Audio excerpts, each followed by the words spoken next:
पुण्यात्माओं, हम ऊपरले मन से कहते रहते हैं कि भी मौत सब ने मरना है, एक दिन सब ने मरना है। जैसे किसी को समझाने की चेष्टा की जाती है कि भाई भक्ति कर ले, एक दिन संसार छोड़ कर जाएगा, तेरे साथ कुछ नहीं चलेगा।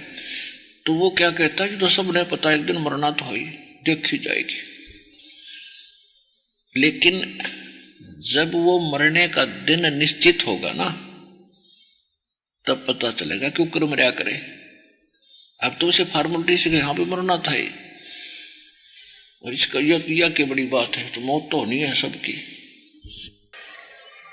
परमात्मा कहते हैं मौत बिसारी बावड़े, तन चाड़ा कर दिया कोने, यो तन माटी में मिलेगा भाई जो आटे में लोने।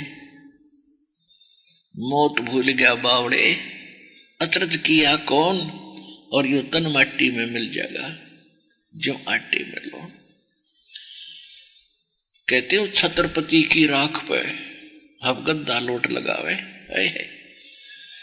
वो सारी पृथ्वी का राजा छत्र ऊपर चला करते राजाओं के, कहते हो छत्रपति की माटी पे राख पे उसका अंतिम संस्कार करने के बाद कहते गदा लोटा उसके ऊपर, वांडी पा के अंडे था, और स्वयं गधे की योनि में गया होगा, अपने भाइयों बैठा होगा गद्या में। फिर वो तो कहने का भाव ये है, परमात्मा हमें याद दिलाते हैं कि इस लोक का युग कोई अच्छी चीज नहीं है। ये काम तो यहां करना चाहिए था, उसको आप भूल चुके हो। अब क्या बताना चाहते हैं परमात्मा